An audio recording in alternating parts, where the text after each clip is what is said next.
আসসালামু আলাইকুম। এটিএন বাংলা সংবাদে সবাইকে স্বাগত জানাচ্ছি তনুজা দাস। শুরুতেই জানিয়ে দেব বিআরবি কেবলস সংবাদ শিরোনাম। আশুলিয়ায় মরদেহ পোড়ানো সহ ৭ হত্যা মামলায় সাবেক এমপি সাইফুল ও ডিআইজি নুরুল সহ ৬ জনের মৃত্যুদণ্ড, ৭ জনের যাবজ্জীবন, বাকিদের বিভিন্ন মেয়াদের সাজা, রাজসাক্ষী খালাস। এবারে নির্বাচনে চাঁদাবাজ মামলাবাজদের পরাজিত করবে জনগণ, নওগাঁর জনসভায় জামাতের আমির। মাস্তানি হুমকির রাজনীতি বন্ধ না হলে জুলাইয়ের মতো আন্দোলনের হুঁশিয়ারি। কাল ঘোষণা করা হবে বিএনপি নির্বাচনী ইশতেহার। রবিবার নয়াপল্টন কেন্দ্রীয় কার্যালয়ের সামনে সবশেষ নির্বাচনী জনসভায় বক্তব্য রাখবেন তারেক রহমান।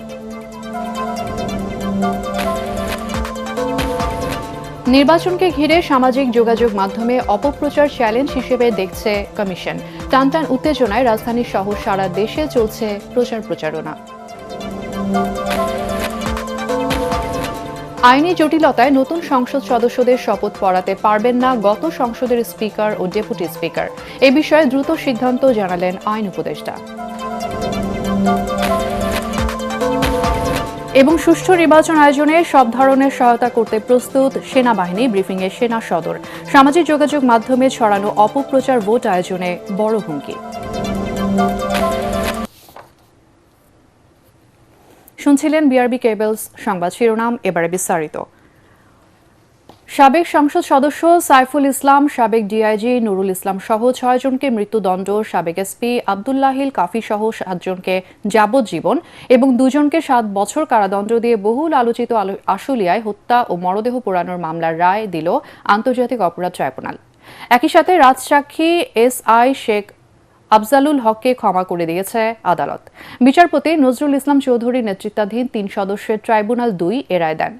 রায় রাষ্ট্রপক্ষ সন্তুষ্ট হলেও অসন্তোষ প্রকাশ করে আপিলের সিদ্ধান্ত জানিয়েছে আসামি পক্ষ। আরও জানাচ্ছেন হুমায়ুন চিশতি।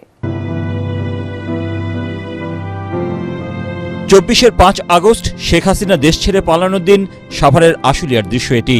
গুলি করে হত্যার পরও পুলিশের ক্রোধ ও জিজ্ঞাসার আগুনে পুড়ে খাক হয় তানজিল মাহমুদ সুজয়, বাইজিদ বুস্তামি, আবুল হোসেন, ওমর ফারুক সহ ৬টি তরুণ প্রাণ। ওই ঘটনা সামাজিক যোগাযোগ মাধ্যমে ছড়িয়ে পড়লে দেশ জুড়ে ওঠে সমালোচনার ঝড়। সাবেক সংসদ সদস্য সাইফুল ইসলাম সহ ১৬ জনের বিরুদ্ধে গত বছর ২১ আগস্ট পৈশাচিক সেই হত্যাযজ্ঞের বিচার শুরু হয় আন্তর্জাতিক অপরাধ ট্রাইব্যুনালে। চলতি বছরের ২০ জানুয়ারি শেষ হওয়া সেই বিচারের রায় ঘোষণা হল বৃহস্পতিবার।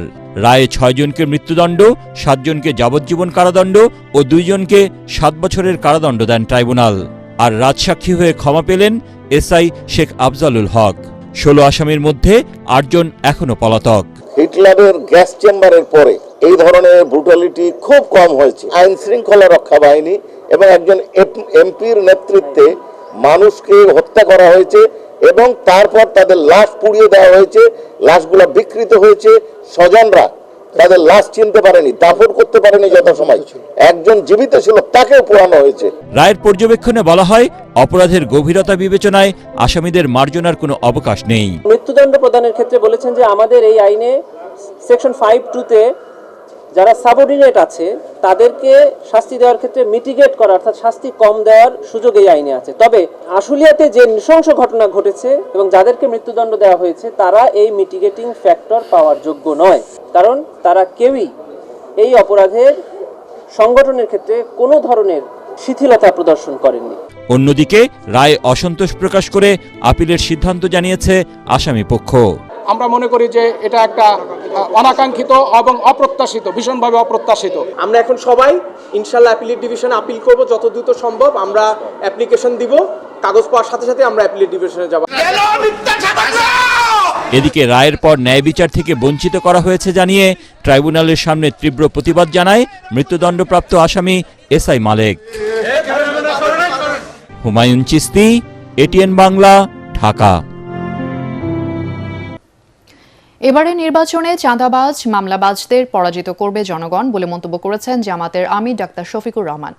মাস্তানি ও হুমকির রাজনীতি বন্ধ না হলে আবারও জুলাই অভ্যুত্থানের মতো আন্দোলনের হুঁশিয়ারি দেন তিনি বলেন, ১২ ফেব্রুয়ারি নির্বাচনের পর বাংলাদেশে কোনো বৈষম্যের রাজনীতি চলবে না। ৪ জেলায় নির্বাচনী সফরের অংশ হিসেবে নওগাঁর এটিএম মাঠের জনসভায় প্রধান অতিথির বক্তৃতায় জামাতের আমির এসব কথা বলেন। এ সময় নারীদের প্রথম শ্রেণী থেকে মাস্টার্স পর্যন্ত বিনামূল্যে শিক্ষা নিশ্চিত করার প্রতিশ্রুতি দেন শফিকুর রহমান। আরও জানাচ্ছেন খায়রুল ইসলাম। মার্কা আছে কোন সে মার্কা? আরো জুড়ে। সকাল থেকে রাত পর্যন্ত সারা দেশে ছুটে বেড়াচ্ছেন জামায়াতের আমির ডাক্তার শফিকুর রহমান। দেশের প্রতিটি জনপদের মানুষের কাছে ন্যায়ের পক্ষে ভোট দেওয়ার আহ্বান জানাচ্ছেন তিনি। তার কথায় ক্ষমতার মোহ নয়, বরং মানুষের অধিকার প্রতিষ্ঠার দৃঢ় অঙ্গীকার। ক্লান্তিহীন পথ চলার মধ্য দিয়ে জনগণকে নতুন বাংলাদেশের স্বপ্ন দেখাচ্ছেন তিনি। এই পথ চলা কেবল ভোটের জন্য নয়, এই পথ চলা একটি আদর্শিক রাষ্ট্র গড়ার সংগ্রাম। মানুষের ভালোবাসা আর দোয়ার শক্তিতেই এগিয়ে চলেছেন জামায়াতের আমির, আশার আলো হয়ে, ভরসার প্রতীক হয়ে। দুই হাত দিয়ে উপরে হাত, মাশাআল্লাহ, এবার হাত জায়গায় চলে গেছে। সকালে নওগাঁর এটিএম মাঠে নির্বাচনী জনসভায় অংশ নেন জামায়াতের আমির ডাক্তার শফিকুর রহমান সহ 11 দলীয় নির্বাচনী ঐক্যের শীর্ষ নেতারা। প্রধান অতিথির বক্তব্যে জামায়াতের আমির বলেন, আগামীর বাংলাদেশে সংখ্যালঘু রাজনীতির কবর রচিত হবে। তিনি বলেন, এই দেশ হবে হিন্দু, মুসলিম, বৌদ্ধ, খ্রিস্টান সবার। এই ভোটটা আগামীতে হবে ইনশাআল্লাহ ইনসাফের প্রতীকে। আমরা 11 দল যে যেখানে সমন্বয় করে আমরা নিয়েছি, যাকে যে মার্কা যেখানে তুলে দেওয়া হয়েছে, এটা আমাদের 11 দলের মার্কা। আপনারা কি দাঁড়িপাল্লার সাথে আছেন? আছেন আপনারা সবাই? লড়ে যাবেন বিজয়ের জন্যে, মানবতার বিজয়, দুঃখী মানুষের বিজয়, মজলুমদের বিজয়, জনগণের অধিকার প্রতিষ্ঠার বিজয়, জনগণের রাষ্ট্র কায়েমের বিজয়। সাফ কথা, আমরা জামাতে ইসলামের বিজয় চাই না, আমরা চাই বাংলাদেশের 18 কোটি মানুষের বিজয়। 18 কোটি মানুষের বিজয় হলে এটা আমাদের সকলের বিজয়। ডাক্তার শফিকুর রহমান বলেন, 12ই ফেব্রুয়ারি নির্বাচনের পর বাংলাদেশে কোনো বৈষম্যের রাজনীতি চলবে না। মাস্তানি ও হুমকির রাজনীতি বন্ধ না হলে আবারও জুলাই আন্দোলনের মতো বিপ্লবের হুঁশিয়ারিও দেন তিনি। এই বাংলাদেশেই যারা মাইনরিটির অধিকার নিয়ে বেশি হাল্লা চিল্লা করতেন, সাবেক ফ্যাসিস্ট সরকার আপনাদের পাশে সাঁওতাল পল্লীতে কি করেছে আপনারা দেখেন নাই? তারা কি আমাদের ভাই না, বোন না? তারা কি এই দেশের নাগরিক না? আমরা তাদেরকে কথা দিচ্ছি, আমরা সবাইকে বুকে ধারণ করে সামনে আগাবো। পরে তিনি বক্তব্য রাখেন চাঁপাইনবাবগঞ্জ ও রাজশাহীর জনসভায়। বলেন, দেশে পরিবারতন্ত্র ও আধিপত্যবাদী রাজনীতি চলবে না। ইনশাআল্লাহ চাঁপাইবাসীর হা। দ্বিতীয় ভোটটি হচ্ছে ন্যায় এবং ইনসাফের পক্ষে, একটা বৈষম্য মুক্ত, দুর্নীতি মুক্ত, চাঁদাবাজ মুক্ত, মামলাবাজ মুক্ত, নারীদের অপমান মুক্ত এবং আধিপত্যবাদ মুক্ত একটা বাংলাদেশ গড়ার জন্য আমরা আপনাদের এই মূল্যবান ভোটটা চাই। নাটোরের জনসভায় যোগ দেন জামায়াতের আমির ডাক্তার শফিকুর রহমান। সেদিন তোমরা এই দেশ গড়বা, তৈরি হয়ে যাও। খায়রুল ইসলাম, এটিএন বাংলা। তোমাদের হাতে এই দেশের ভার। ত্রয়োদশ জাতীয় সংসদ নির্বাচনী প্রচারণার অংশ হিসেবে 8 ফেব্রুয়ারি রবিবার বিএনপির সবশেষ নির্বাচনী জনসভা অনুষ্ঠিত হবে। রাজধানী নয়াপল্টনে বিএনপির কেন্দ্রীয় কার্যালয়ের সামনে দুপুর 2টায় অনুষ্ঠিতব্য সমাবেশে প্রধান অতিথির বক্তব্য রাখবেন দলের চেয়ারম্যান তারেক রহমান। কেন্দ্রীয় কার্যালয়ে যৌথ সভা শেষে সাংবাদিকদের এসব কথা জানান দলের সিনিয়র যুগ্ম মহাসচিব রুহুল কবির রিজভী। তিনি জানান, শেষ নির্বাচনী জনসভা সফল করতে সব ধরনের প্রস্তুতি নেওয়া হয়েছে। ঢাকা এবং আশপাশের জেলার ধানের শীষের প্রার্থীরা জনসভায় উপস্থিত থাকবেন। শান্তিপূর্ণ নির্বাচনের আশা প্রকাশ করে রিজভী। শুক্রবার বিকেল 3টায় সোনারগাঁ হোটেলে বিএনপির নির্বাচনী ইশতেহার ঘোষণা করা হবে। বিএনপির সর্বশেষ যে জনসভা সেটি অত্যন্ত সাফল্যমণ্ডিত হবে। ইতিমধ্যেই আমাদের অঙ্গ সংগঠনের নেতৃবৃন্দ প্রত্যেকেই অঙ্গীকার ব্যক্ত করেছেন, তারা এই সভাকে শান্তিপূর্ণভাবে সফল করতে তাদের সর্বোচ্চ শ্রম দিয়ে সেটিকে তারা সফল করবেন। আমাদের ইশতেহার প্রকাশ করা হবে আগামীকাল বিকাল 3টায়। 5 আগস্টের পরে যারা নতুন করে চাঁদাবাজি, জমি দখল এবং ফ্যাসিস্টদের পুনর্বাসনের নীতি নিয়েছে, তারাই বাংলাদেশের নতুন জালেম হিসেবে আবির্ভূত হয়েছে বলে মন্তব্য করেছেন জাতীয় নাগরিক পার্টির আহ্বায়ক নাহিদ ইসলাম। দুপুরে কক্সবাজারের কুতুবদিয়ার বড়ঘোপে জামাতের নেতৃত্বাধীন 11 দলীয় জোটের প্রার্থীর সমর্থনে অনুষ্ঠিত নির্বাচনী জনসভায় তিনি এ মন্তব্য করেন।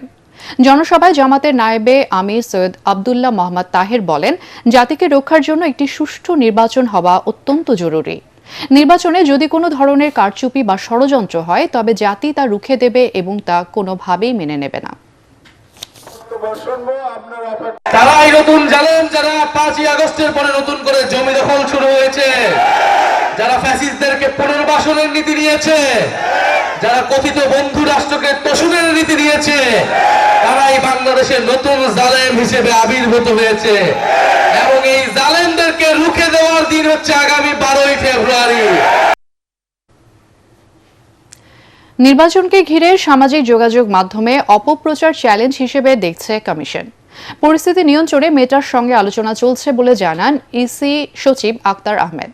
রাজধানীর নির্বাচন ভবনে আয়োজিত ব্রিফিংয়ে একথা বলেন তিনি। এদিকে ইউরোপীয় ইউনিয়নের নির্বাচন পর্যবেক্ষক দলের প্রধান ইভার্স ইজাবস বলেন, বাংলাদেশের নির্বাচন নিয়ে কোনো মতামত বা পরামর্শ না দিয়ে শুধুমাত্র 300 আসনে নির্বাচন পর্যবেক্ষণ করবেন তারা। প্রধান নির্বাচন কমিশনারের সাথে সাক্ষাৎ শেষে সাংবাদিকদের একথা বলেন তিনি। বিস্তারিত জানাচ্ছেন সৈয়দ রিয়াজ। আসন্ন গণভোট ও 13তম জাতীয় সংসদ নির্বাচন পর্যবেক্ষণ করতে ইইউ পর্যবেক্ষক দল কাজ শুরু করেছে। এদের মধ্যে 6 সদস্যের একটি প্রতিনিধি দল বৃহস্পতিবার বিকেলে রাজধানীর আগারগাঁওয়ের নির্বাচন ভবনে সিইসি এএমএম নাসির উদ্দিনের সাথে সাক্ষাৎ করেন। পরে পর্যবেক্ষক প্রতিনিধি দলের প্রধান ইভার্স ইজাবস সাংবাদিকদের বলেন, আইন শৃঙ্খলা পরিস্থিতি নিয়ন্ত্রণের মাধ্যমে নির্বাচনে লেভেল প্লেয়িং ফিল্ড নিশ্চিত করার মধ্য দিয়ে একটি সুন্দর নির্বাচন আশা করে EU. Our role here is not to get involved in advising or correcting or something. Our role here is to observe and then to transmit our observations afterwards. পরে কমিশনের সচিব আক্তার আহমেদ বলেন, নির্বাচনকালীন সময়ে ইন্টারনেটের গতি কমানোর বিষয়ে ইসির কোনো পরিকল্পনা নেই।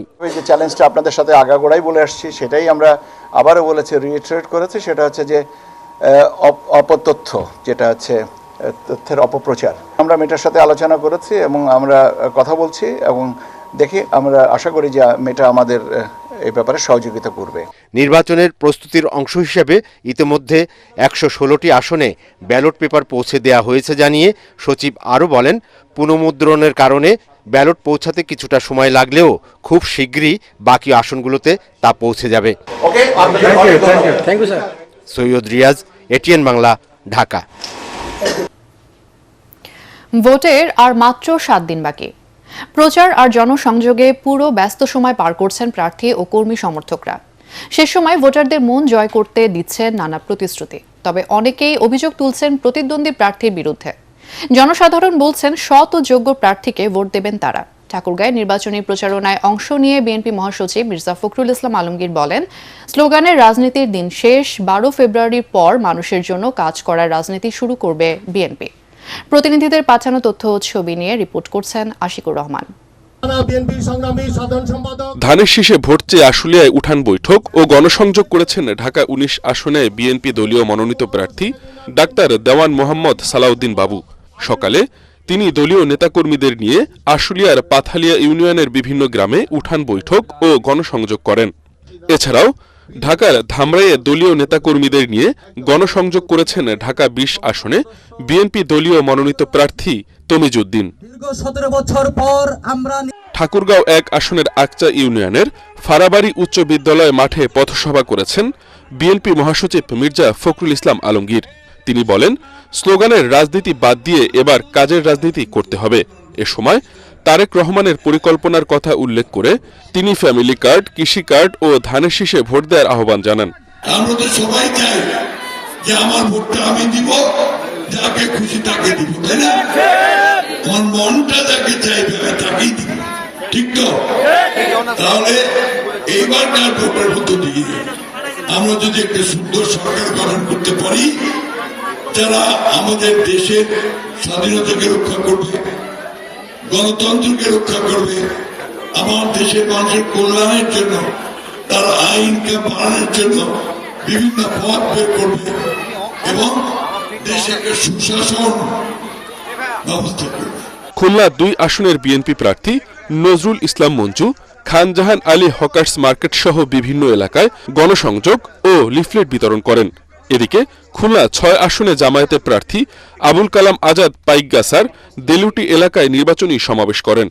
অন্যদিকে খুলনা 5 আসনে বিএনপির প্রার্থী আলিয়াজগড় লবি ফুলতলা গিলেতলা এলাকায় সমাবেশ করেন। এই আমাদের হিন্দু ভাই বোনেদের কুমিল্লা 4 আসনের 11 দলীয় প্রার্থী ও এনসিপির দক্ষিণাঞ্চলের মুখ্য সমন্বয়ক হাসনাত আব্দুল্লাহ নির্বাচনী প্রচারণা চালিয়েছেন। দুপুরে উপজেলার জাফরগঞ্জের খয়রাবাদ হাই স্কুল মাঠে নির্বাচনী সভা করেন তিনি। এ সময় জনসাধারণ সহ দলীয় নেতাকর্মীরা উপস্থিত ছিলেন। আর আপনার মা বোনরা যারা আছেন, আপনারা নির্বিঘ্নে আপনাদের মত, আপনাদের দ্বিমত আপনারা নির্বিঘ্নে মানুষের কাছে প্রচার করবেন, প্রসার করবেন। এক্ষেত্রে যদি কেউ বাধা দেয় তার দৃষ্টান্তমূলক শাস্তি হবে আইনগতভাবে। নাটোর 2 আসন সদর উপজেলার দীঘাপতিয়া ইউনিয়নের বিভিন্ন পাড়া মহল্লায় নির্বাচনী সমাবেশ করেছেন বিএনপির প্রার্থী অ্যাডভোকেট এম রুহুল কুদ্দুস তালুকদার দুলু। 12টা ইউনিয়নে আমি ঘুরেছি, মানুষের মধ্যে যে সারা আমি দেখেছি, নাটোরের মানুষ বিপুল ভোটে ধানের শীষের প্রতীককে জয়লাভ করাবে বলে আমি বিশ্বাস করি। রাজবাড়ী 2 আসনে বিভিন্ন প্রতীকে প্রতিদ্বন্দ্বিতা করছেন 9 জন প্রার্থী। সকাল থেকে রাত পর্যন্ত করছেন সভা সমাবেশ আর গণসংযোগ। সুনামগঞ্জ 4 আসনের বিএনপি প্রার্থী অ্যাডভোকেট নুরুল ইসলাম নুরুল নির্বাচনী ইশতেহার ঘোষণা করেছেন। শহরের জগৎজ্যোতি পাবলিক লাইব্রেরি মিলনায়তনে অনুষ্ঠিত সংবাদ সম্মেলনে ইশতেহার ঘোষণা করেন তিনি। নির্বাচিত হলে শহরকে নিরাপদ কর্মসংস্থানমুখী ও মর্যাদাশীল হিসেবে গড়ে তোলার আশ্বাস দেন।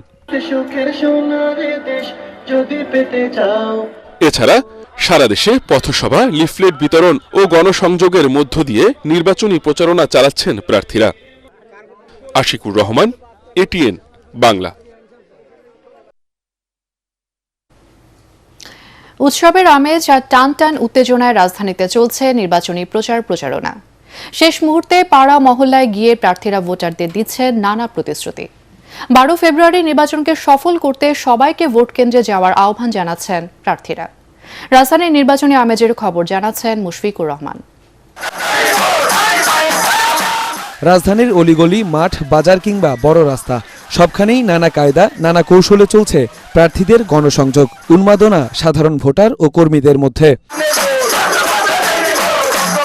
ভোটের বাকি আর মাত্র কয়েকদিন, তাই নেতাকর্মীদের নিয়ে অলিগলি হয়ে ভোটারদের দ্বারে দ্বারে যাচ্ছেন ঢাকা 9 আসনের বিএনপি প্রার্থী হাবিবুর রশিদ হাবিব। আমরা এলাকাকে নিরাপদ করতে চাই, মাদক সন্ত্রাস, চাঁদাবাজ মুক্ত করতে চাই।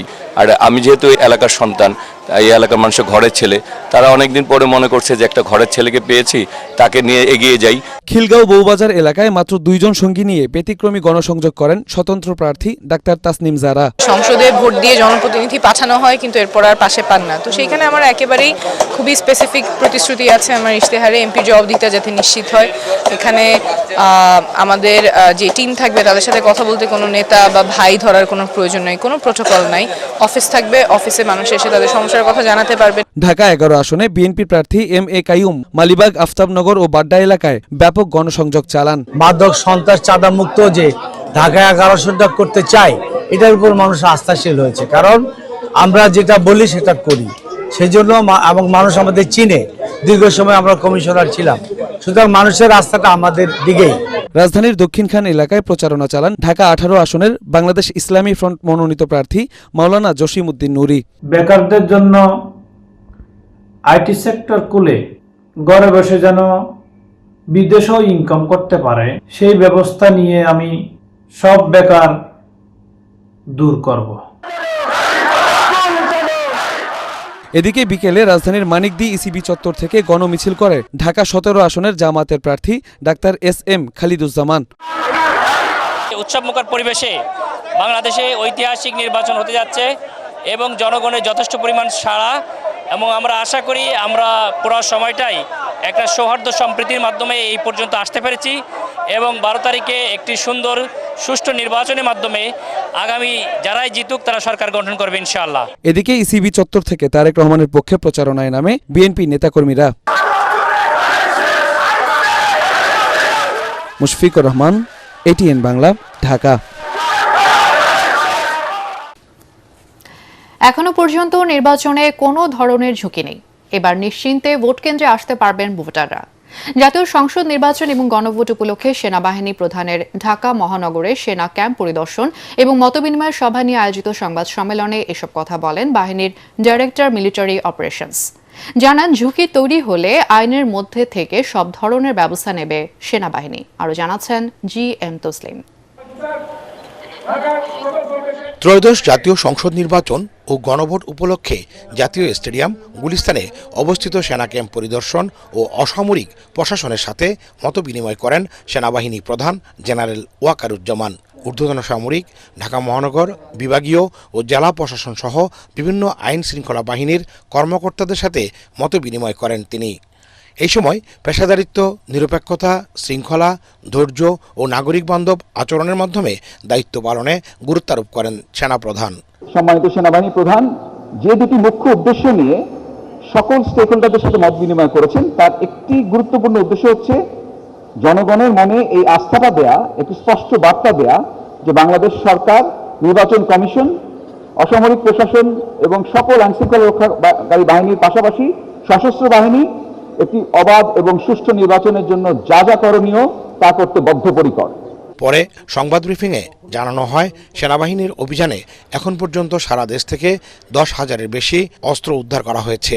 নির্বাচনী মাঠে প্রায় 1,10,000 সেনা, নৌ ও বিমান বাহিনীর সদস্যরা দায়িত্ব পালন করবেন। সাধারণ মানুষ যাতে নির্ভয়ে এবং স্বাচ্ছন্দ্যে যারা ভোট কেন্দ্রে আসতে পারে সে ব্যাপারে আমাদের নিয়মিত টহল জারি থাকবে। সেনা সদরের director military operations brigadier general Dewan Mohammad Manzoor Hossain বলেন, এবারে নির্বাচনে সবথেকে বড় চ্যালেঞ্জ হচ্ছে গুজব। এই বিষয়ে সবার সহযোগিতা চান তিনি। যে কোনো একজনের চেহারা শুধু থাকলেই হলো, যে কোনো কিছু তৈরি করা সম্ভব, সেটা একটা বড় চ্যালেঞ্জ। তাৎক্ষণিকভাবে যে কোনো একটা মিথ্যা বা অপতথ্যের প্রচারের আগেই আপনারা যদি বস্তুনিষ্ঠ এবং তথ্য নির্ভর একটা সংবাদ যদি আপনারা প্রকাশ করেন, ইলেকট্রনিক এবং যেটা মেইন স্ট্রিম মিডিয়া, যেটা সেখানে যদি এটা নিয়ে আসা যায়, তাহলে এটা অনেকটাই রোধ করা সম্ভব হবে। গত নির্বাচনগুলোতে 40 থেকে 45,000 সেনা মোতায়েন থাকলেও নিরপেক্ষ ও সুষ্ঠু নির্বাচনের স্বার্থে এবার 1 লাখেরও বেশি সেনা মোতায়েন করা হয়েছে। প্রস্তুত রাখা হয়েছে সব বাহিনী ও সংস্থার হেলিকপ্টার। এবারই প্রথম ভোট কেন্দ্রে প্রবেশের অনুমতি দেওয়া হয়েছে সেনাবাহিনীকে। GM Taslim, ATN Bangla, Dhaka. আইনি জটিলতায় নতুন সংসদ সদস্যদের শপথ পড়াতে পারবেন না গত সংসদের স্পিকার ও ডেপুটি স্পিকার। সংবিধান অনুযায়ী এমপিদের শপথ পড়াবেন রাষ্ট্রপতি মনোনীত প্রধান বিচারপতি কিংবা প্রধান নির্বাচন কমিশনার। সচিবালয়ে সাংবাদিকদের এসব তথ্য জানান আইন উপদেষ্টা। এ বিষয়ে দ্রুত সিদ্ধান্ত দেওয়া হবে বলেও জানান তিনি। আরও জানাচ্ছেন মাহবুব কবির চপল। আইন অনুযায়ী ও বিশ্বস্ততার সহিত সংবিধানের 148-এর 1 অনুচ্ছেদ অনুযায়ী বিদায়ী স্পিকার নতুন এমপিদের শপথ পড়ান। কিন্তু এবারের পরিস্থিতি ভিন্ন। আওয়ামী লীগ সরকার পতনের পর সংসদ ভেঙে দেয়া হয়েছে, স্পিকার পদত্যাগ করে নিখোঁজ, ডেপুটি স্পিকার কারাগারে। সংবিধানের 74-এর 6 অনুচ্ছেদ অনুযায়ী নতুন স্পিকার দায়িত্ব নেয়ার আগ পর্যন্ত আগের স্পিকার, ডেপুটি স্পিকার বহাল থাকবেন বলা হলেও তাদের দিয়ে শপথ পড়ানোর সুযোগ নেই বলে জানালেন আইন উপদেষ্টা। এখন আমাদের এখানে স্পিকার, ডেপুটি স্পিকারের মধ্যে একজন নিখোঁজ, আরেকজন জেলে আছেন।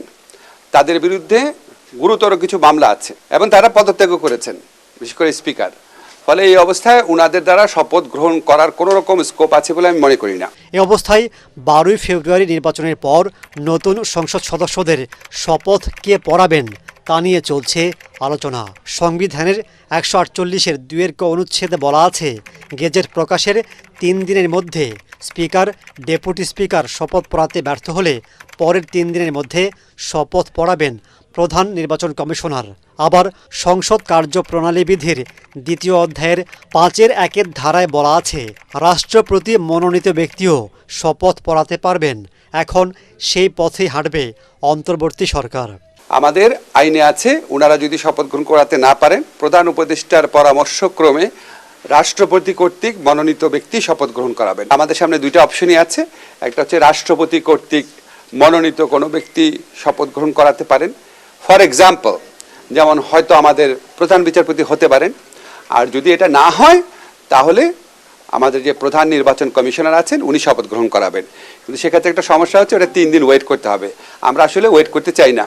আমরা নির্বাচন হওয়ার পরে যত দ্রুত সম্ভব শপথ গ্রহণের ব্যবস্থা করতে চাই। শপথ করিতেছি যে শপথ করিতেছি। তবে সংবিধান অনুযায়ী রাষ্ট্রপতি শপথ পড়াবেন প্রধানমন্ত্রী, স্পিকার, ডেপুটি স্পিকার, মন্ত্রী, প্রতিমন্ত্রী ও উপমন্ত্রীদের। প্রতিমন্ত্রী রূপে মাহবুব কবির, চপল, এটিএন বাংলা, ঢাকা। জাতীয় নির্বাচন ও গণভোটে রাজনৈতিক সচেতনতা বাড়াতে বিতর্ক প্রতিযোগিতা শিক্ষার্থীদের মাঝে গুরুত্বপূর্ণ ভূমিকা রাখবে বলে মনে করেন debate for democracy chairman Hasan Ahmed Chowdhury Kiron. সপ্তাহব্যাপী নির্বাচনী বিতর্ক প্রতিযোগিতা শেষে শুক্রবার অনুষ্ঠিত হবে গ্র্যান্ড ফাইনাল ও পুরস্কার বিতরণী। আরও জানাচ্ছেন ইমদাদুল্লাহ বাবু। সংসদ নির্বাচন, গণভোট ও প্রতিহিংসার রাজনীতি এমন সব গুরুত্বপূর্ণ ইস্যুতে যুক্তির লড়াইয়ে গত এক সপ্তাহ ব্যস্ত ছিল বিভিন্ন শিক্ষা প্রতিষ্ঠানের বিতার্কিকরা। উদ্বোধন ঘোষণা করছি। কঠোর বাছাই প্রক্রিয়া পেরিয়ে সপ্তাহব্যাপী নির্বাচনী বিতর্ক প্রতিযোগিতায় অংশ নেয় Bangladesh university of business and technology, Tejgaon college, Eden মহিলা কলেজ ও স্টেট ইউনিভার্সিটির বিতার্কিকরা। সবাই একসাথে একই আদর্শে একই বাক্সে ভোট দিবে, সেটা হচ্ছে ফ্যাসিবাদ বিরোধী আদর্শ। মানে স্পিকার, বাংলাদেশে আর কোনো বিনা ভোটের নির্বাচন হোক। কোন সুষ্ঠু নির্বাচনের পরে প্রতিহিংসা রাজনীতি বন্ধ হয়েছিল। এতে চ্যাম্পিয়ন হওয়ার গৌরব অর্জন করে স্টেট ইউনিভার্সিটি অব বাংলাদেশ। বিশ্ববিদ্যালয় পরিসরে তরুণদের নিয়ে ডিবেট ফর ডেমোক্রেসির এমন আয়োজন শিক্ষার্থীদের মাঝে গণতান্ত্রিক চর্চা বাড়াতে উদ্বুদ্ধ করবে, এমনটাই মনে করছেন নাগরিক সমাজের প্রতিনিধিরা। এই ইলেকশনে হাবুট ফিল করে দীর্ঘদিন আকাঙ্ক্ষা মানুষের, যেটা মানুষের পাবে না। রাজনৈতিক সংস্কৃতি পরিবর্তন করেই একটা দেশে শান্তি আসে না। আমি মনে করি যে বাংলাদেশের প্রত্যেকেরই উচিত সজাগ থাকা। ডিবেট ফর ডেমোক্রেসির চেয়ারম্যান হাসান আহমেদ চৌধুরী কিরণ জানান, প্রতিযোগিতার মধ্য দিয়ে বিতার্কিকরা তুলে ধরেছেন নির্বাচনকে ঘিরে তরুণদের আকাঙ্ক্ষার কথা। তরুণ ভোটাররা যারা 1/3 ভোটেরও বেশি ভোট তারা এবারে ভোট দিতে যাচ্ছে, তারা তাদের প্রাণের কথাগুলো বলবে, তারা তাদের যে অপ্রাপ্তির কথাগুলি বলবে, তারা ভবিষ্যৎ রাজনীতিতে সরকারে যারা আসবে তাদের কাছে প্রত্যাশার কথাগুলো বলবে। এই যে নির্বাচনী বিতর্ক প্রতিযোগিতা যার গ্র্যান্ড ফাইনাল হতে যাচ্ছে, এর মধ্যে দিয়ে আমরা বোঝানোর চেষ্টা করছি যে ত্রয়োদশ জাতীয় সংসদ নির্বাচন হচ্ছে গিয়ে মানুষের অনেক আশাকাঙ্ক্ষা নির্বাচন। এমন আয়োজন গণতান্ত্রিক চর্চা বাড়ানোর পাশাপাশি শিক্ষার্থীদের মাঝে ভবিষ্যৎ নেতৃত্ব তৈরিতে সহায়তা করবে বলে মনে করেন তিনি। যে নির্বাচনটি হতে যাচ্ছে গণতন্ত্রের রক্ষা নির্বাচন, ভোটাধিকার রক্ষা নির্বাচন, যে নির্বাচন জুলাইয়ের শহীদদের রক্তরূপে দাঁড়িয়ে নির্বাচন, এই নির্বাচনকে আমরা কোনোভাবেই আমরা প্রশ্নবিদ্ধ হতে দিতে চাই না। এই প্রতিযোগিতা অনুষ্ঠানটি আপনারা আগামীকাল সকাল 11টায় এটিএন বাংলা প্রচারিত হবে এবং পরে রাতও প্রচারিত হবে। আপনারা এই ছায়া সংসদ বিতর্ক প্রতিযোগিতায় দেখবেন। প্রতিযোগিতায় চ্যাম্পিয়ন দলকে 2 লাখ, রানার আপ দলকে 1.5 লাখ এবং তৃতীয় স্থান অর্জনকারী দলকে 1 লাখ টাকা, ট্রফি ও সনদ তুলে দেয়া হয়। শ্রেষ্ঠ বক্তাকে দেয়া হয় 50,000 টাকা। ইমদাদুল্লাহ বাবু, এটিএন বাংলা, ঢাকা। নির্বাচনের 3 দিন আগে 1000 কোটি টাকার বাস কিনতে ঠিকাদারি প্রতিষ্ঠান নিয়োগ দেওয়ার উদ্যোগ নিয়েছে বিআরটিসি। অন্তর্বর্তী সরকারের শেষ মুহূর্তে 340টি CNG single decker AC bus কিনতে চায় রাষ্ট্রায়ত্ত এই সংস্থা, যেখানে ঠিকাদার নিয়োগ, বাসের মান ও দাম নিয়ে প্রশ্ন তুলেছেন ব্যবসায়ী ও বিশেষজ্ঞরা। আর প্রকল্প পরিচালক বলছেন, তাড়াহুড়ো নয় বরং দাতা সংস্থার গাইডলাইন অনুযায়ী নিয়ম মেনেই টেন্ডার প্রক্রিয়া অনুষ্ঠিত হচ্ছে। আরও জানাচ্ছেন তরিক ইসলাম। যাত্রী সেবার মান বাড়াতে 2023 সালে অনুমোদন হয় বিআরটিসি 340টি সিএনজি চালিত একতলা শীতাতপ নিয়ন্ত্রিত বাস সংগ্রহ প্রকল্প। দক্ষিণ কোরিয়ার অর্থনৈতিক উন্নয়ন সহযোগিতা ও বাংলাদেশ সরকারের অর্থায়নে প্রকল্প ব্যয় ধরা হয় 1133 কোটি টাকা, যেখানে দীর্ঘ 2.5 বছরেও নেই কোনো অগ্রগতি। নির্বাচনের ঠিক আগ মুহূর্তে 340টি বাস কিনতে বিআরটিসির টেন্ডার প্রক্রিয়া নিয়ে প্রশ্ন তুলেছেন গবেষণা সংস্থা সেন্টার ফর পলিসি ডায়ালগ সিপিডির এই পরিচালক। আমরা মনে করি না যে এই সময়ে এত দ্রুত এরকম একটি সিদ্ধান্ত নেবার প্রয়োজন রয়েছে। নতুন যেহেতু একটি সরকার আসছে এবং তাদের নিজেদের যেহেতু এক ধরনের রাজনৈতিক দিগ্ভাস রয়েছে, সুতরাং উচিত হবে এই ধরনের বড় প্রকিউরমেন্টের বিষয়গুলো নির্বাচিত সরকারের জন্য অপেক্ষা করা। এদিকে বাংলাদেশের প্রেক্ষাপটে সিঙ্গেল ডেকার এসি বাস ক্রয় নিয়ে প্রশ্ন তুলেছেন বুয়েটের যোগাযোগ বিশেষজ্ঞ। বিগত 1 দশকে যে বাসগুলি কেনা হয়েছে, গড়ে যে দাম পড়েছে তার চেয়ে 3 গুণ বেশি এখানে ব্যয় হচ্ছে। তো জনমনে কিন্তু এখানে একটা প্রশ্ন আসতেই পারে, হয়তোবা এখানে বেটার টেকনিক্যাল স্পেসিফিকেশন আছে। তো সেই জায়গায় যদি আমরা সেই পুরাতন যে উপকরণ এবং পুরাতন যে স্পেসিফিকেশনের বাসগুলি যদি কিনি, প্রথম কথা হচ্ছে যে এই ধরনের বাসগুলো সাস্টেনেবিলিটির দিক থেকে ঘাটতি হবে কিন্তু, কারণ নতুন বাসগুলোর যেগুলো বাজারে চলে আসছে তাদের যে যন্ত্রাংশগুলো এটা কিন্তু অ্যাভেলেবল, কারণ আপনার কিন্তু শুধু বাস দেখলে হবে না, আপনি যখনই রক্ষণাবেক্ষণ শুরু হয়ে যাবে তখন কিন্তু আপনার স্পেয়ার পার্টসের প্রয়োজন হবে। যেটা পুরাতন মডেল তার স্পেয়ার পার্টসগুলি পাওয়াও কিন্তু দুরূহ, তখন দেখা যাবে এই বাসগুলি বসে পড়বে। তবে সব অভিযোগ অস্বীকার করে প্রকল্প পরিচালক জানান, কোনো তাড়াহুড়ো নয়, দাতা সংস্থার শর্ত মেনেই চলছে বাস ক্রয় কার্যক্রম। লোনের যে এগ্রিমেন্ট, যারা লোন প্রোভাইডার কোরিয়ান যে ইডিসিএফ, আপনারা তো জেনে থাকতে পারেন, ইডিসিএফ এবং কোরিয়ান এক্সিম ব্যাংক, তাদের দিক নির্দেশনা, তারা আমাদেরকে বিডিং ডকুমেন্টস যখনই অ্যাপ্রুভাল দিয়েছে, একই সাথে আমাদেরকে কখন বিডিং করব সেইটারও একটা কনকারেন্স তারা আমাদেরকে দিয়েছে। অ্যাকর্ডিংলি কিন্তু আমরা টেন্ডার এই বিডিংটা আমরা ফ্লোট করেছি আর কি। তো এখানে আসলে তাড়াহুড়া কিছু করছি না, কারণ এখনও অনেক প্রসিডিওর বাকি। এটা 340টি সিএনজি বাস প্রকল্প, এই সিএনজি বাস প্রকল্প হিসেবে এই প্রজেক্ট, এটা কোনো ইলেকট্রিক ভেহিকল প্রজেক্ট নয়।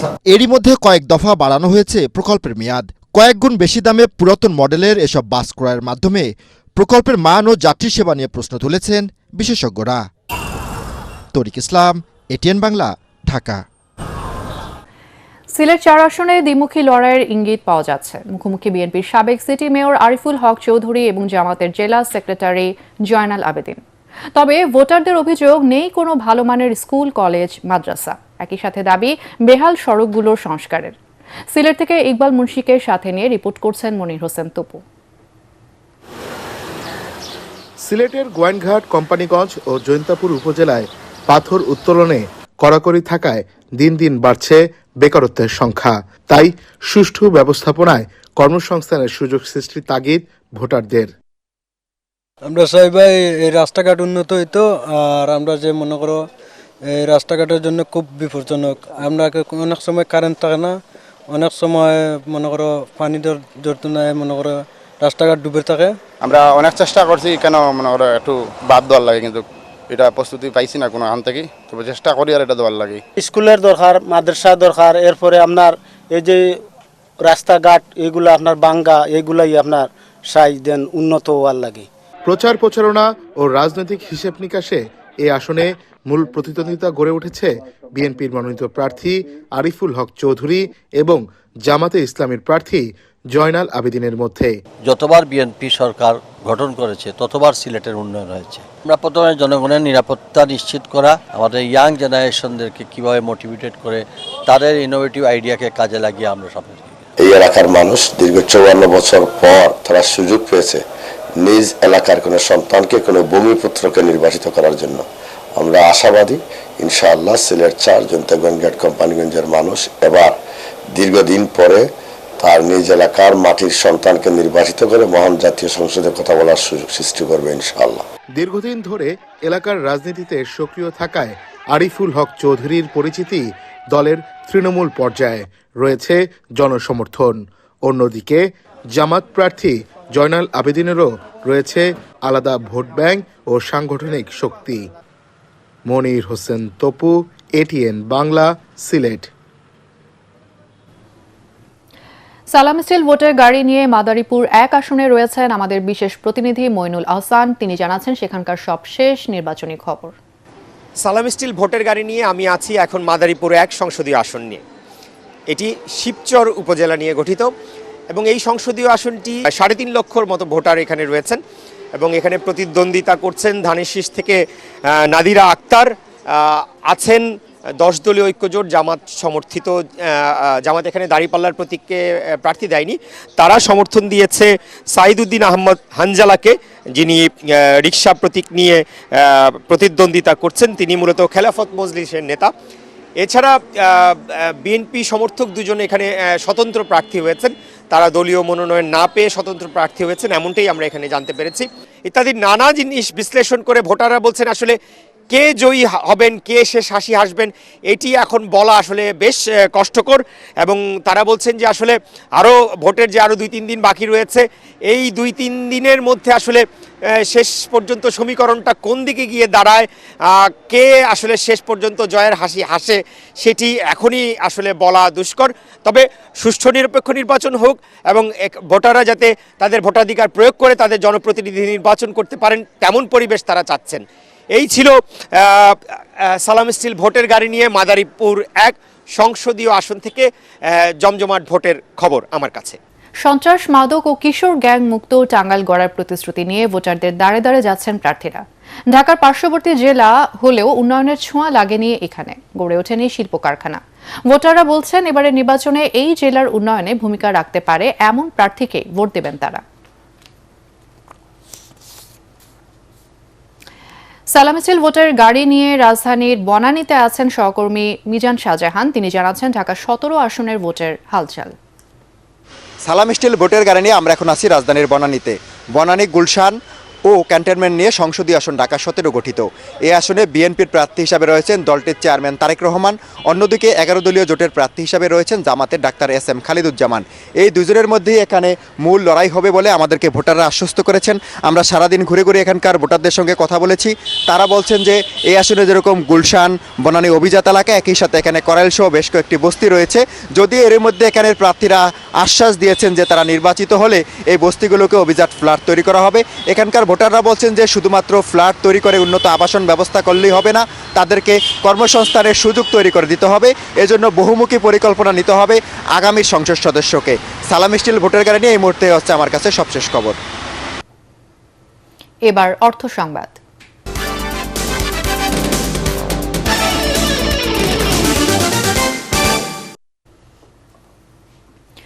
কনজিউমার ইলেকট্রনিক্সের ব্যবসায় এবার যুক্ত হয়েছে দেশের শীর্ষস্থানীয় শিল্প গোষ্ঠী আকিজ রিসোর্স। এই লক্ষ্যে রাজধানী বনানীর কামাল আতাতুর্ক এভিনিউতে উদ্বোধন করা হলো আকিজ কনজিউমার ইলেকট্রনিক্স লিমিটেডের অধীনে অর্কা ব্র্যান্ডের প্রথম আউটলেট। এ সময় আকিজ কনজিউমার ইলেকট্রনিক্স লিমিটেডের chief business officer Mohammad Abu Tariq Zia Chowdhury বলেন, গ্রাহকদের উন্নত সেবা ও মানসম্মত পণ্য দেওয়ার লক্ষ্যেই এই উদ্যোগ। অনুষ্ঠানে আকিজ রিসোর্সের cluster CEO Shahriar Ishtiaq Halim, chief business development officer Taufiq Hasan, cluster CFO Ashfaq Hossain Chowdhury, chief people officer Mohammad Afsar Uddin, chief supply chain officer Khandaker Mustakim Ahmed Fahim, deputy COO Sohanur Rahman Sohan উপস্থিত ছিলেন। অর্কা হবে একটি কমপ্লিট হোম অ্যাপ্লায়েন্স ও অফিস সলিউশন। প্রাথমিকভাবে আউটলেট কেন্দ্রিক এবং গ্লোবাল ব্র্যান্ড নিয়ে যাত্রা শুরু হলেও ভবিষ্যতে অর্কা ব্র্যান্ডের নামে বাংলাদেশে পণ্য উৎপাদন এবং বাজারজাত করার পরিকল্পনা রয়েছে শিল্প গ্রুপটির।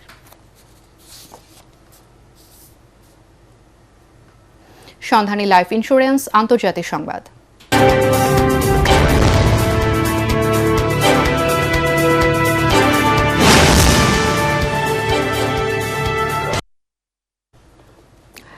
চলমান উত্তেজনা প্রশমনে শুক্রবার আলোচনায় বসতে যাচ্ছে যুক্তরাষ্ট্র ও ইরান। প্রাথমিকভাবে তুরস্কের ইস্তাম্বুলে বসার কথা থাকলেও দুপক্ষই এখন ওমানের মাস্কাটে আলোচনায় বসবে বলে রাজি হয়েছে। তবে আলোচনার বিষয়বস্তু নিয়ে এখনো অনড় অবস্থানে দুই দেশ। এই নিয়ে মার্কিন পররাষ্ট্রমন্ত্রী মার্কো রুবিও বলেন, পারমাণবিক বিষয়ের পাশাপাশি ইরানের ব্যালিস্টিক ক্ষেপণাস্ত্র, মধ্যপ্রাচ্যের সশস্ত্র দলগুলোকে সমর্থন দেয়া এবং দেশটির জনগণের সঙ্গে আচরণের বিষয়গুলো আলোচনায় থাকতে হবে। জবাবে ইরান স্পষ্ট জানিয়েছে, পারমাণবিক বিরোধ নিয়ে আলোচনাকে তেহরান স্বাগত জানায়, কিন্তু এর বাইরে ক্ষেপণাস্ত্র কর্মসূচি ও অন্যান্য বিষয় নিয়ে আলোচনার কোনো সুযোগ নেই। বরং এ বিষয়ে মার্কিনীদের চাপ আলোচনাকে ব্যাহত করবে। এবার খেলার খবর।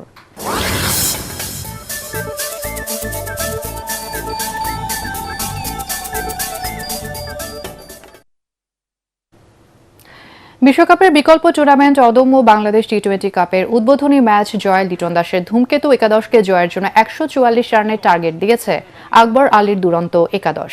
মিরপুর শেরেবাংলা স্টেডিয়ামে টসে জিতে ব্যাটিংয়ে নেমে দলের 31 রানে 15 রানের পুঁজিতে বিদায় নেন জিসান আলম। পাওয়ার প্লেতে একটি উইকেট হারিয়ে 45 রান সংগ্রহ করে দুরন্ত একাদশ। দলের 67 রানে আজিজুল হাকিম তামিমকে বিদায় করেন রিশাদ হোসেন। দলের পক্ষে সর্বোচ্চ 39 রান করেন রবিন। নিরাপত্তাজনিত কারণে ভারতে অনুষ্ঠেয় টি-20 বিশ্বকাপে অংশ নেয়নি বাংলাদেশ। খেলোয়াড়দের ক্ষতি পুষিয়ে দিতে এই টুর্নামেন্টের আয়োজন করেছে বিসিবি।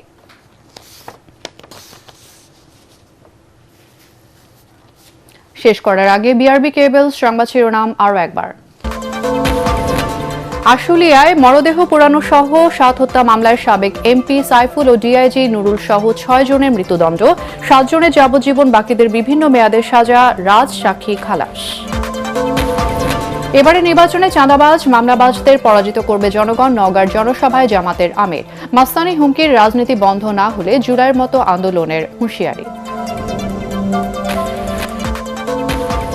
কাল ঘোষণা করা হবে বিএনপি নির্বাচনী ইশতেহার। রবিবার নয়াপল্টন কেন্দ্রীয় কার্যালয়ের সামনে সবশেষ নির্বাচনী জনসভায় বক্তব্য রাখবেন তারেক রহমান।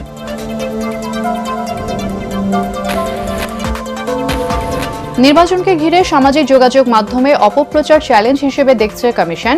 টানটান উত্তেজনায় রাজধানী সহ সারা দেশে চলছে প্রচারণা।